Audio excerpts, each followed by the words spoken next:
All right, let's go. Here's one that's pretty simple, but I'm seeing multiple students in the room making this mistake, and it's about compound subjects.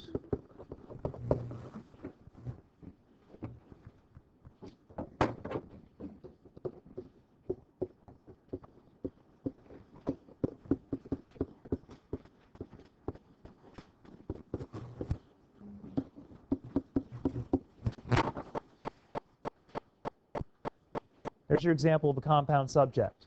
Classic example, pretty easy to understand. Can somebody tell me what the two subjects are? Bryce, thank you for volunteering. What are the two subjects? Very good. Bryce, you answered one question correctly. You're going to answer two. Which one goes first? Why? Oh, that's interesting. First in alphabetical order. That's a good guess. It's a good rule, but in this case, whatever you choose. If you choose to reverse it, Bryce, you're the author, and you say, I'm going to say Jill and Jack. That's fine.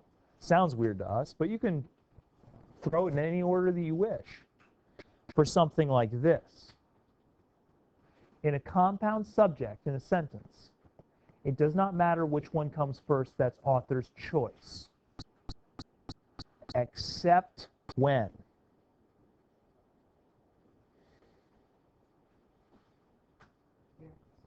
What? Very good. Yeah, you're right, Mark. Except when the author is part of the subject.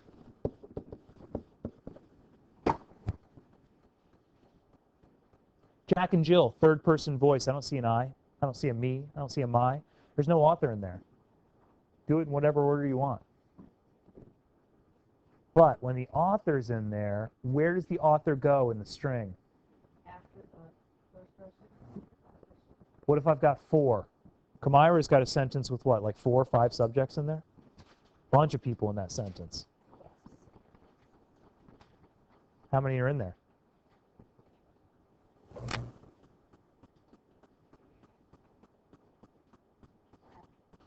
5.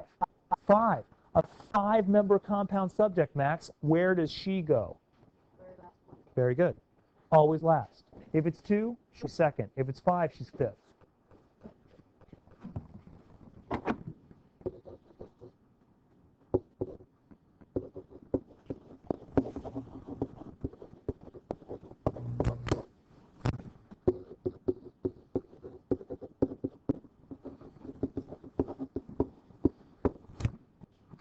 That's correct.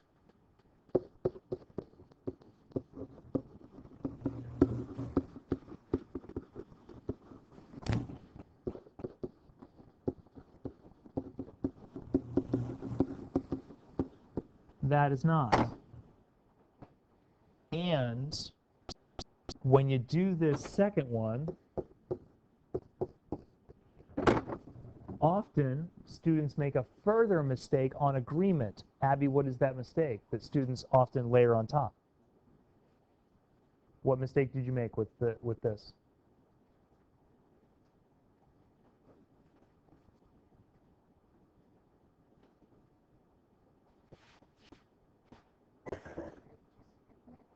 Subject-verb disagreement, that's correct. In other words, what looked different about yours from this one? You didn't use the word I. What word did you use? Me.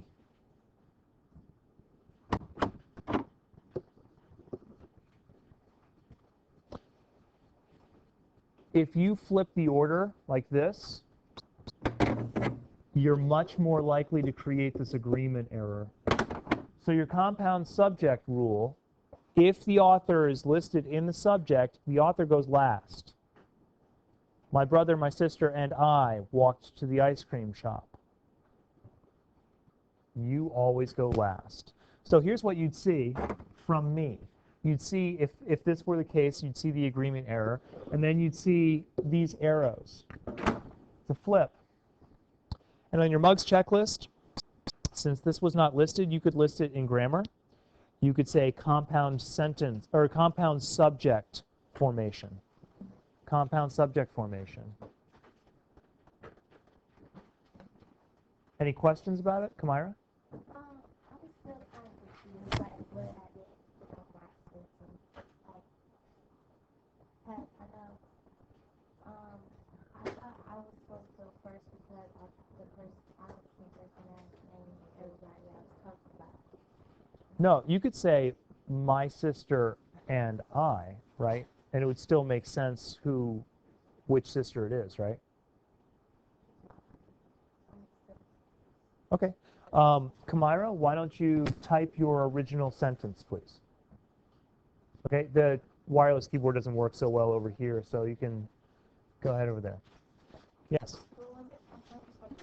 Compound subject formation. Or compound subject formation error.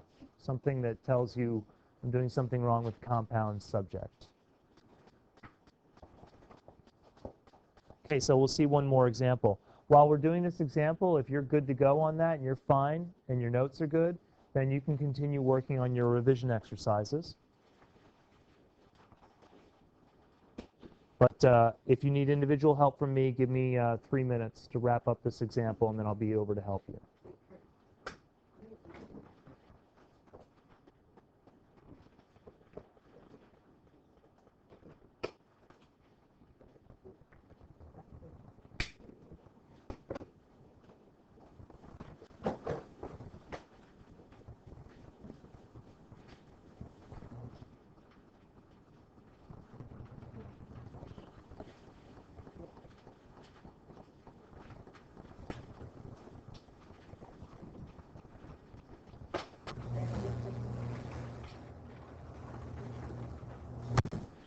Okay, thank you, Kamira.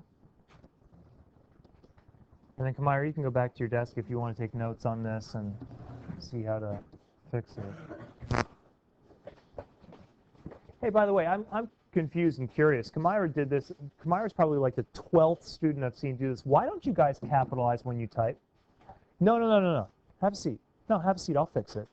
But you guys have a habit, and it's not just you, Kamira. It's like everybody in this building. When you start typing a sentence, you don't capitalize the first word. Why? Mark, explain to me. It's because when you usually type and you press space right after the first word, it automatically capitalizes. Oh, you're used to auto capitals? Yeah. Oh, you lazy people. Are you kidding me?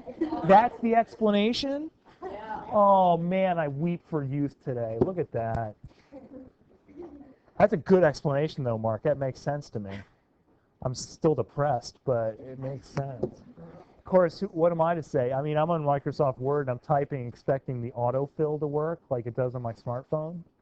You know, I type like 3 letters of a word, and it recognizes the word and autofills it for me. So I'm getting lazy, too. All right. Kamira's example of 5 different subjects.